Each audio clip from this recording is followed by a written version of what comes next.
Students, welcome back. और आज हम एक नया चैप्टर स्टार्ट कर रहे हैं, दैट इज एनवायरमेंटल इश्यूज।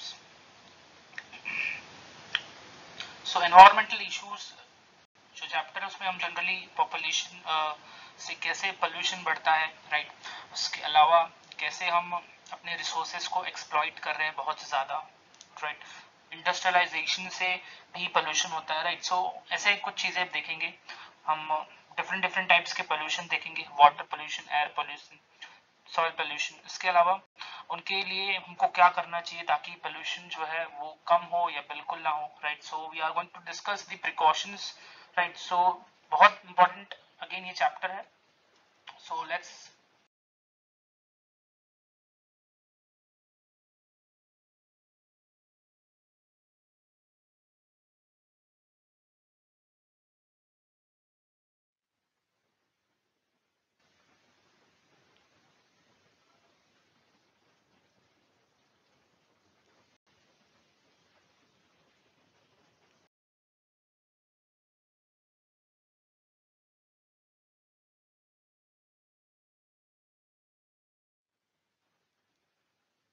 तो सबसे पहले हम डेफिनेशन देखते हैं, what is the definition of pollution, right. So it is what the undesirable, right, what is the definition? It is the undesirable change, it is the undesirable change in the physical, chemical और biological characteristic, right। कुछ changes आ जाते हैं, किस type के changes होते हैं वो? physical, chemical, biological, right। किस में होता है ये change? in the abiotic factors like air, water and land, right। अब इसके वजह से क्या होगा? it will be harmful to the man directly or indirectly through his animals, plants, industrial units और raw materials, right। जैसे कि अब इंडस्ट्रियलाइजेशन की मैं बात करूं तो इंडस्ट्रियलाइजेशन में आप सभी को पता है जो केमिकल्स हैं उनको डायरेक्टली रिलीज किया जाता है इनटू वाटर बॉडीज, राइट। और अगर वही वाटर बॉडीज हमारे ड्रिंकिंग के पर्पस के लिए यूज हो तो जाहिर सी बात है कि वो जो पोल्यूटेड वाटर है वो हमारे बॉडी में जाएगा and it will be very harmful to the humans, right. So इस तरीके से पोल्यूशन को हम डिस्क्राइब करेंगे। Now pollutants, they are what? Any material or act on the part of man or nature which leads to pollution, right। ऐसे material that act on the part of man, right, और nature, या तो nature पर act करेंगे या तो human beings पर या मैन्स पर, तो उस चीज को जिसके वजह से पोल्यूशन होता है that is known as what? The pollutants, right. So generally आज का जो लेक्चर होगा वो कहीं ना कहीं हम पोल्यूटेंट्स के बारे में ही डिस्कस करेंगे। आगे बढ़ते हैं स्टूडेंट्स। सो यहाँ पर नेक्स्ट अपना टॉपिक है usually, right, pollutants are divided into following categories, right। so types की बात की है, पहला टाइप है non biodegradable pollutants, right। Non biodegradable मतलब क्या होता है? जिसको हम डिग्रेड नहीं कर सकते, right, we cannot degrade it, is not done, so degradation is not done, right। so degrade नहीं होता है। नेक्स्ट पॉइंट्स देखते हैं। many of such pollutants are usually not degraded or degraded partially in the environment, right। कुछ ऐसे भी हैं जो partially degrade हो जाते हैं बट मेजर जो pollutants होते हैं that are under non biodegradable वो degrade नहीं होते। एग्जाम्पल क्या है? Aluminium packs, mercury compounds, iron, right, compounds of phenols, glasses, DDT, right. DDT का फुल फॉर्म क्या है students? Di chloro, right, di phenyl, di chloro diphenyl, tri chloro ethane, okay। so what is the definition? dichloro diphenyl trichloroethane, right, so that is DDT, इसके अलावा benzene, okay, सो इसके अलावा BHC pesticides, right, BHC is definitely benzene hexachloride. Okay, so what is the full form of BHC? Benzene hexachloride, right? So ये सारे क्या हैं, ऐसे pollutants हैं जो partially degrade होंगे या तो degrade नहीं होंगे, right? So next देख लेते हैं slide का point.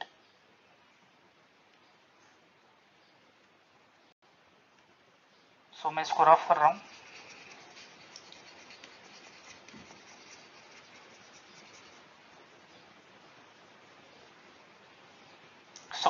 They are collected in the environment and cause pollution, right? Degrade नहीं हो रहे ना, so ये लगातार environment में accumulate होते जाएंगे, right?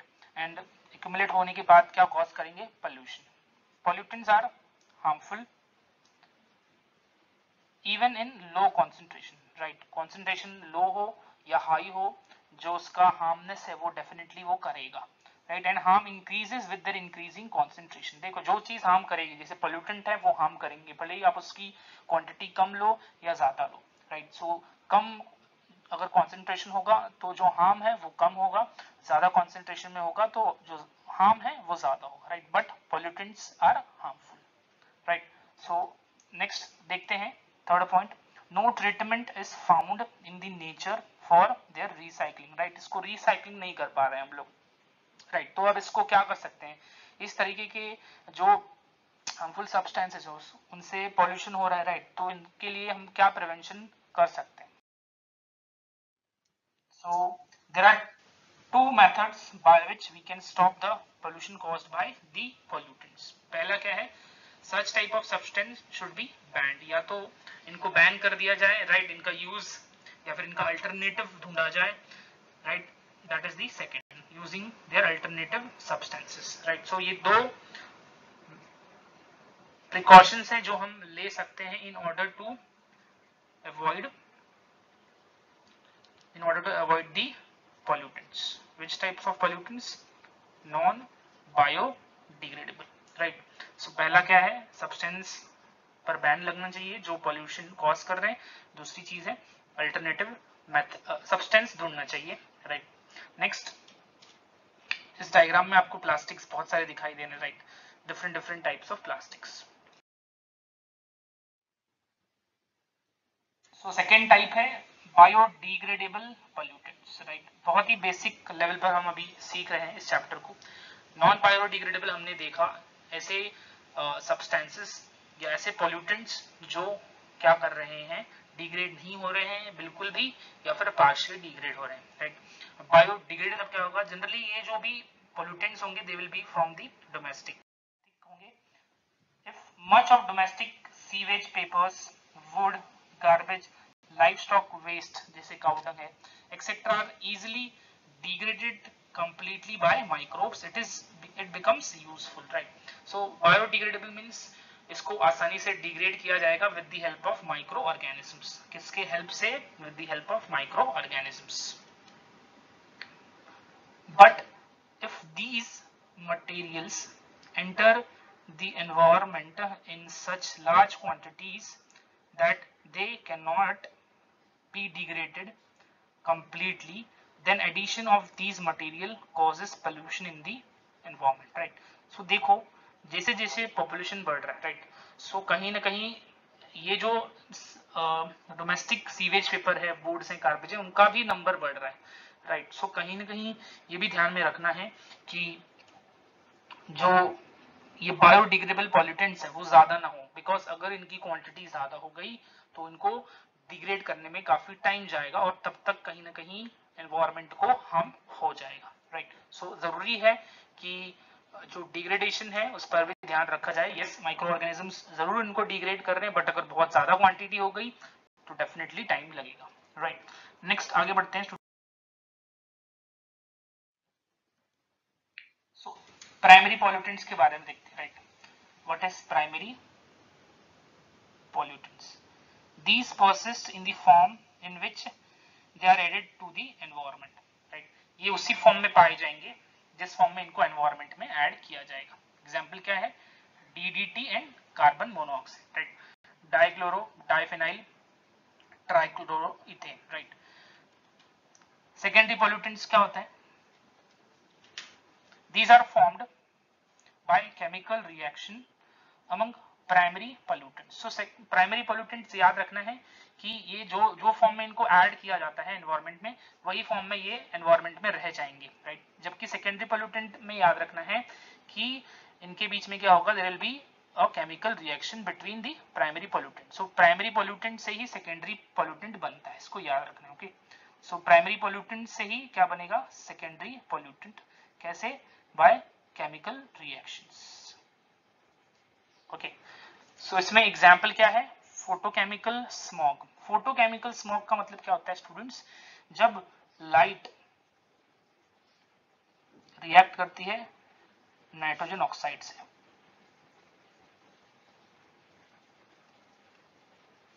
राइट। सो एक आपको ब्लैक या ब्राउन हेज दिखाई देगा, ब्राउन हेज, राइट। सो वो ब्राउन हेज स्काई में दिखाई देता है, it is due to the reaction of light with nitrogen oxide.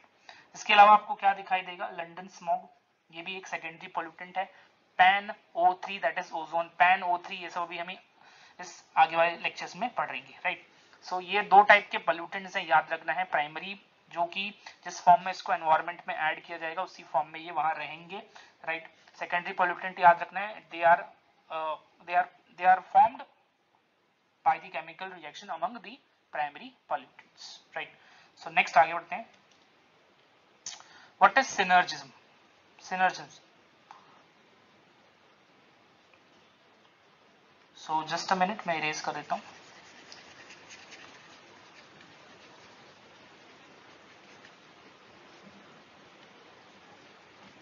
Synergism is the formation of secondary pollutants, okay, this is known as what, synergism. So important term है, secondary pollutants are more toxic than primary pollutants, right। ये बहुत ही समझने वाली बात है कि देखो primary pollutants या फिर पोल्यूटेंट्स की बात की तो पोल्यूटेंट्स तो हार्मफुल है ही, भले ही वो स्मॉल क्वांटिटी में हो या फिर लार्ज क्वांटिटी में, बट देखा जाए तो जो प्राइमरी पोल्यूटेंट है उनको मिक्स करके सेकेंडरी बन रहा है, तो जाहिर सी बात है, समझने वाली बात है कि सेकेंडरी पोल्यूटेंट ज्यादा हार्मफुल होंगे, टॉक्सिक होंगे as compared to the primary pollutants, right. समझ में ही आ रहा है कि यहाँ पर देखो ये इसका ये सिंगल प्राइमरी पोल्यूटेंट मतलब एक सिंगल भी प्रेजेंट है तो हार्मफुल है, जब दो चार प्राइमरी पोल्यूटेंट एक साथ मिक्स होंगे तो सेकेंडरी बनेगा, तो सोच सकते हो कि इसका जो इफेक्ट है, इसका जो एडवर्स इफेक्ट है वो बहुत ज्यादा होगा। Quantitative pollutants, right, these are the substances which occur in nature but become pollutant when their concentration reaches beyond a threshold volume in the environment, right। ये आमतौर पर हार्मफुल नहीं होंगे, बट इनका अगर कॉन्सेंट्रेशन उनके रेंज के ऊपर गया, एक पर्टिकुलर वैल्यू से ऊपर गया, then they might be harmful to the environment। Example क्या है, CO2 and nitrogen oxide. Next देखते हैं स्टूडेंट्स, वो था क्वांटिटेटिव। क्वांटिटेटिव समझ में आ रहा था आप लोगों को कि अगर उसकी क्वांटिटी एक थ्रेशोल्ड लिमिट से ज्यादा हुई तो वो एनवायरमेंट के लिए क्या होगा, हार्मफुल होगा। नेक्स्ट है क्वालिटेटिव पॉल्यूटेंट्स। क्वालिटेटिव, क्वालिटी की बात हुई है, these are the substances which do not occur in the environment but are passed in through human activity, right। ये जो पॉल्यूटेंट्स हैं ये ह्यूमन की वजह से हो रहे हैं, राइट। सो यहाँ पर ये जो है it does not occur in the environment, but ये जो है ये पास होता है in through the human activity, right. जैसे कि fungicides, herbicides and DDT, right. So यहाँ पर क्या हुआ है, देखो सपोज एक प्लांट है, राइट, प्लांट्स पर हमने फंगिसाइड छिड़का है, राइट। सो वो नेचर में आ गया, राइट, और वो कहीं ना कहीं अब वो प्लांट से जुड़ा हुआ होगा, फंगिसाइड, राइट, प्लांट में लगा हुआ होगा, राइट। अब उस प्लांट को अगेन ह्यूमंस ही कंज्यूम करेंगे, राइट, अगर प्रॉपर वॉशिंग या ट्रीटमेंट नहीं हुआ उस प्लांट का तो, so again it is harmful to the humans. तो इसमें याद रखना है एग्जांपल्स, राइट। क्वांटिटेटिव के एग्जांपल्स याद रखना है, CO2 and nitrogen oxide. Qualitative का एग्जांपल्स याद रखना है, fungicides, herbicides and DDT। Next other types of pollution, पहला है natural pollution, right. It is caused by natural sources like methane CH4 from paddy fields. Paddy fields क्या होता है, जहां पर क्या ग्रो होता है, rice.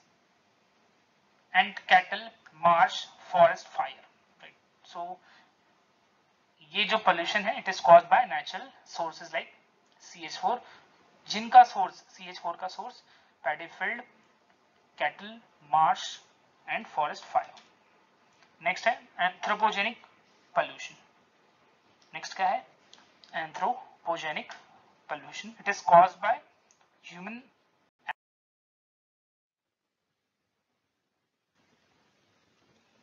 Negative pollution and positive pollution, important students, very important.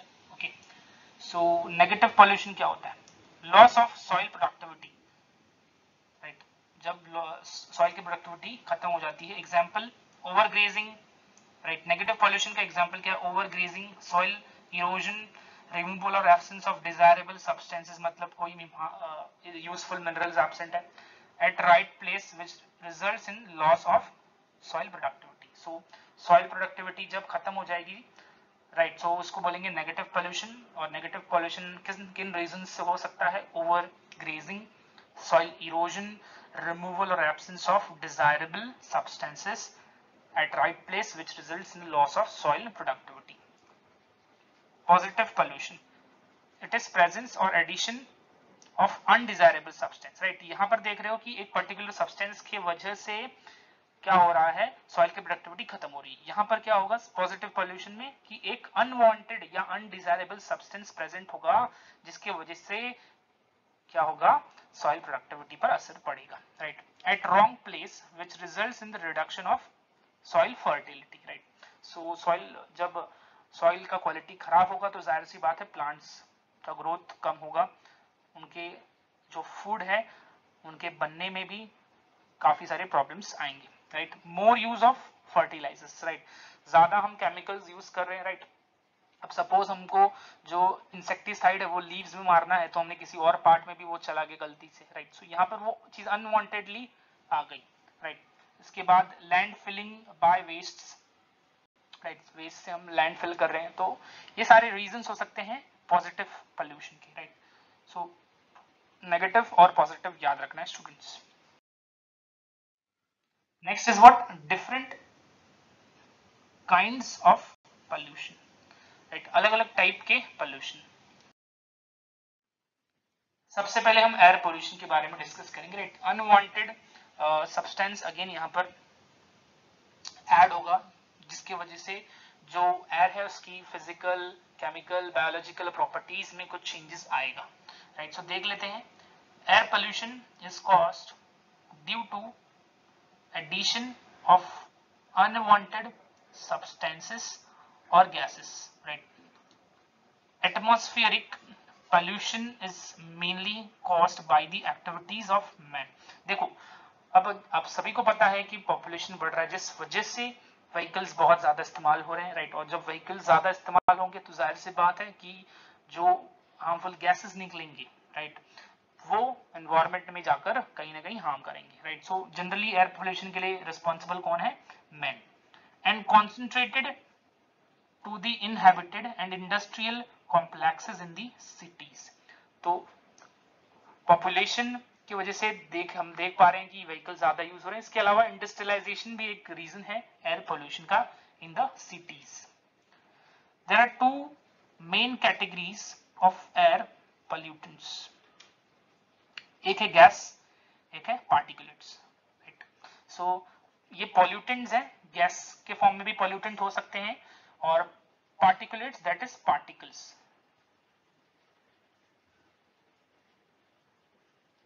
Particles के फॉर्म में भी पॉल्यूटेंट्स हो सकते हैं। ये दोनों किसके पॉल्यूटेंट हैं, गैसेस एंड पार्टिकुलेट्स किसके पॉल्यूटेंट हैं, या पॉल्यूटिंग एजेंट्स किसके हैं, एयर के, राइट। एयर पोल्यूशन के पॉल्यूटिंग एजेंट।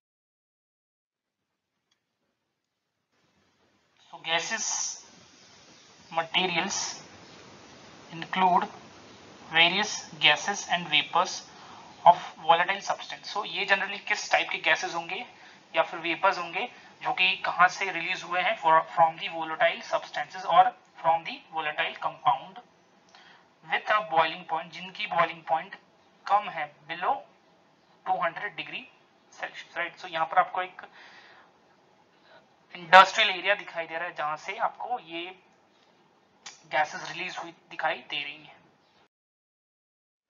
सो सबसे पहले है carbon monoxide, right. Sources and effects के बारे में हम जनरली डिस्कस करेंगे। सो कार्बन मोनोऑक्साइड शॉर्ट में क्या बोलेंगे, CO। इसका source, it is the main air pollutant released from smoke of automobile and burning of fossil fuel.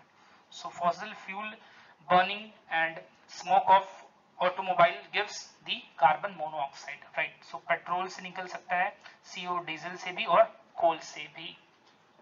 अब इसका effect, carbon monoxide is highly a toxic gas. It is a highly toxic gas.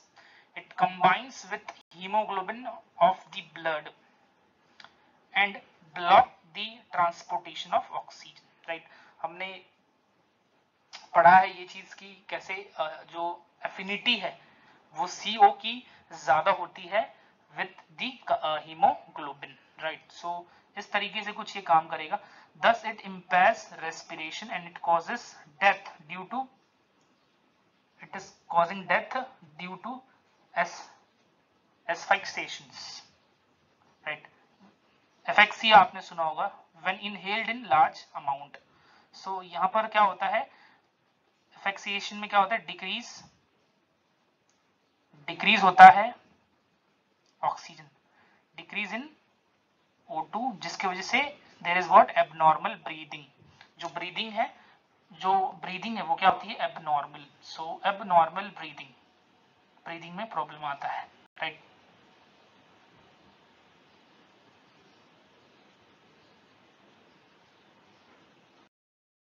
Next है unburned hydrocarbons known as 3,4-बेंजोपाइरीन benzene. Important नाम है students. Source की बात की जाए तो mainly it is release from again automobiles and burning of fossil fuels like petrol, diesel and coal. इसके अलावा methane is the most abundant hydrocarbon in atmosphere and it is main source in marshy areas and paddy fields. So सबसे major जो source है hydrocarbon का, right, that is methane, right, in the atmosphere. Effects क्या है, it causes lung cancer, hydrocarbon causes lung cancer. अब यहाँ पर ये भी याद रखना है कि इसकी जो इफेक्ट्स हैं वो कब होंगे, जब हम इसको ज्यादा बोल सकते हो हमारे बॉडी में ज्यादा आ रहा है या फिर हम लोग ज्यादा इससे एक्सपोज हो रहे हैं, एट दैट टाइम ये इफेक्ट्स आपको ज्यादा दिखाई देंगे।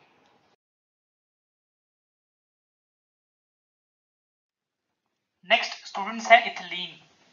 इथिलीन का सोर्स क्या है, it is release in air during what, fruit ripening, right. I guess ये आप सबको पता है। Effects, falling off leaves without any particular reason and falling off flowering bud before the time. So ethylene भी एक pollutant हो सकता है, ये एयर में रिलीज होता है कब, ड्यूरिंग द फ्रूट राइपनिंग। तो सोर्स क्या है इसका, फ्रूट राइपनिंग। सोर्स क्या है इसका, फ्रूट राइपनिंग, राइट। और जब ये इथिलीन एटमॉस्फेयर में हो उस दौरान क्या इफेक्ट दिखाई देगा, लीव्स गिरेंगे विदाउट एनी रीजन और जो फ्लावर बर्ड्स है वो भी टाइम से पहले वहां से डिटैच हो जाएंगे। नेक्स्ट देखते हैं नाइट्रोजन ऑक्साइड, NO2। इसका सोर्स क्या है students, burning, that is combustion of fossil fuel in automobiles. Automobiles में जब हम डीजल पेट्रोल यूज कर रहे हैं, राइट, तो उस टाइम पर जब ये जो फॉसिल फ्यूल है इनका कंबर्शन बर्निंग होता है तो उस टाइम पर जो गैसेस निकलते हैं that is nitrogen oxide, NO और NO2। इफेक्ट्स क्या हो सकता है इसका, राइट, इफेक्ट्स क्या हो सकता है, nitrogen oxide from photochemical smoke. Photochemical बताया मैंने, राइट, जब लाइट नाइट्रोजन ऑक्साइड के साथ रिएक्ट करेगा in the atmosphere and release ozone.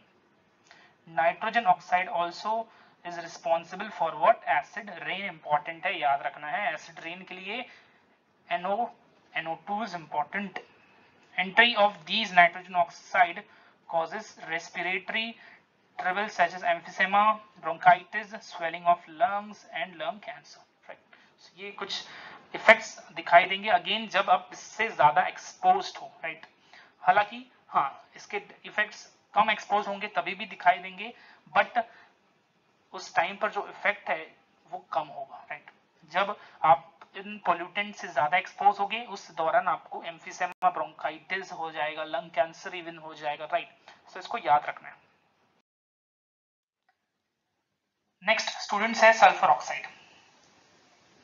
Sulphur oxide SO2 SO3। So sources क्या है? Main source of sulphur oxide are burning coal या coal burning, smelters, oil refineries. So oil refineries, smelters and coal burning जो है they are the source of sulfur oxide, right? अब effects की बात करें तो generally lichens आपने सुना है, lichens and moss do not grow in SO2 polluted areas. जहां पर SO2 है एटमॉस्फेयर में वहां पर आपको lichens नहीं दिखाई देंगे, तो इसीलिए lichens को क्या कहा जाता है? They are the pollution indicators, right? Lichens are what? Pollution indicators. Pollution indicators, right? Because जहां पर भी SO2 होगा एटमॉस्फेयर में वहां पर lichens and mosses will not grow. Sulfur oxide causes chlorophyll destruction, right? And Taj Mahal also gets affected. आप देखोगे तो अभी ताजमहल के जो मार्बल्स उनका कलर येलो होते जा रहा है, right? And this is because of pollution, right? So आगे बढ़ते हैं। नेक्स्ट स्टूडेंट्स है secondary pollutants, right? Secondary pollutants कैसे बनते हैं? By the mixture, by the chemical reaction, right? Mixing और chemical reaction of primary pollutants, primary या फिर 1 डिग्री बोल सकते हैं, राइट? उनके मिक्स कंबाइन होने से क्या बनता है? Secondary pollutants. एग्जाम्पल फर्स्ट है smoke, that is smoke plus fog, right? SMOG, that is smoke. This word was given by Desowicz.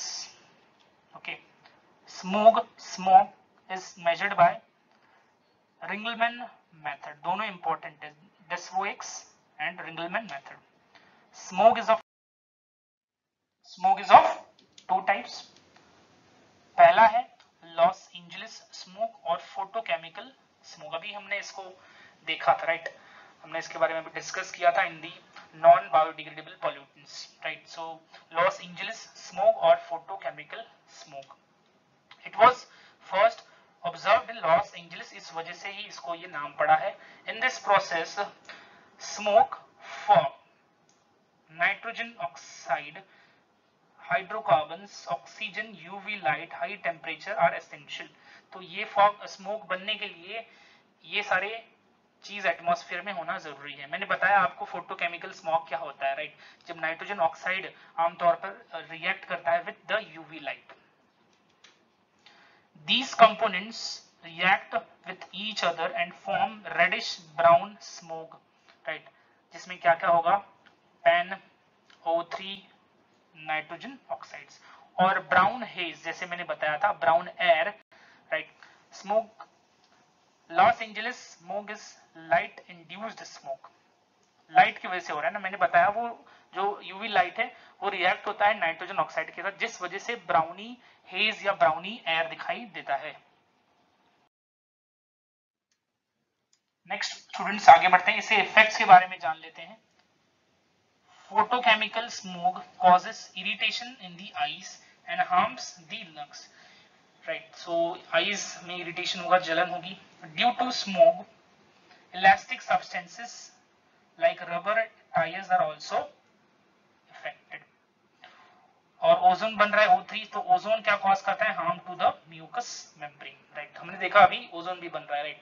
सो इसके वजह से it will cause mucous membrane damage. Next, tan का क्या फुल फॉर्म है? यहाँ पर देखो, मैंने बताया था कि will get the answer for tan. During smoke peroxy acetyl nitrate, that is PEN, important word है, PEN is what, peroxy acetyl nitrate is formed, right. PEN stops or inhibits photolysis of water, plants को effect कर रहा है, ये देखो बताया था, right.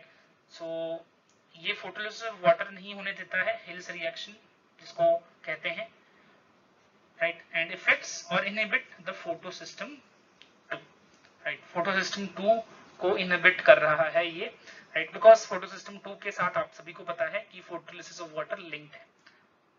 Pen also inhibit chlorophyll formation in plants, so plants को कैसे ये पेन इफेक्ट कर रहा है, देखो ये फोटोलिसिस ऑफ वाटर नहीं होने देगा, राइट, फोटोसिस्टम 2 नहीं रन करेगा, क्लोरोफिल फॉर्मेशन भी नहीं होगा प्लांट्स में, तो अगेन जो फोटोसिंथेसिस है इनडायरेक्टली नहीं होगा, राइट, सिंपल सी। नेक्स्ट टाइप है स्टूडेंट्स, लॉस एंजलिस के बाद क्या है, लंदन स्मोक। सो लंदन स्मोक को एक और नाम है सल्फर स्मोक, नाम इसलिए लंदन स्मोक है बिकॉज इसको फर्स्ट टाइम कहां ऑब्जर्व किया था, in the London.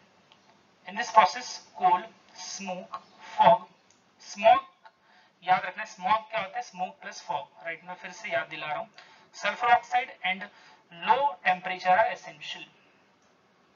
These components react with each other and form vapor, that is fog of H2SO4, which is known as London smoke. So क्या form करता है, it forms the vapor of what, H2SO4, इस H2SO4 को ही क्या कहेंगे, Lyndon smoke. Effects क्या है इसका, due to inhalation of H2SO4 vapour with fog 4000 people died in London in 1952। So आप इमेजिन कर सकते हो कि जो वेपर है, राइट, ऑफ H2SO4, उसके वजह से उनको उसको इनहेल किया नियर अबाउट 4000 लोगों ने, they died in London in the year 1952, right. So next आगे बढ़ते हैं students. So the word was given by Robert August, right? So acid rain जो word है, it was given by Robert August. NO2 and SO2 released from different sources in the form of smoke and dissolved in atmospheric water vapor to form acid. So यहाँ पर क्या दिया है students, ये जो NO2 है और जो SO2 है, जो कि अलग अलग सोर्सेज जैसे ऑटोमोबाइल हो गया, राइट, फॉसिल फ्यूल को बर्न करने की वजह से हो गया, तो ये जहां रिलीज होते हैं, राइट, और ये क्या हो जाते हैं, and dissolved in the atmospheric water vapour to form what, acid. So ये वाटर वेपर के साथ डिसॉल्व कर जाते हैं और क्या फॉर्म करते हैं, acid, which is H2SO4 and HNO3, right, and this acids come down on earth with rain water, this is called the acid rain. So ये एसिड बनकर, देखो यहाँ पर एसिड ये बन गए, राइट, जिसमें क्या देखा हमने, NO2 SO2 मिक्स हो जाता है, डिसॉल्व हो जाता है विद वाटर वेपर, एसिड बन गया। ये एसिड जो है ये वाटर, रेन वाटर के साथ ही कहाँ आता है, in on the earth, right. सो इसी को क्या कहेंगे, acid rain, right. Next wet deposition, wet and dry deposition क्या होता है, if acid comes down on earth with rain, fog and smoke, this is known as what, wet, wet rain water, water आप सभी को पता है, right, so liquid form में होता है।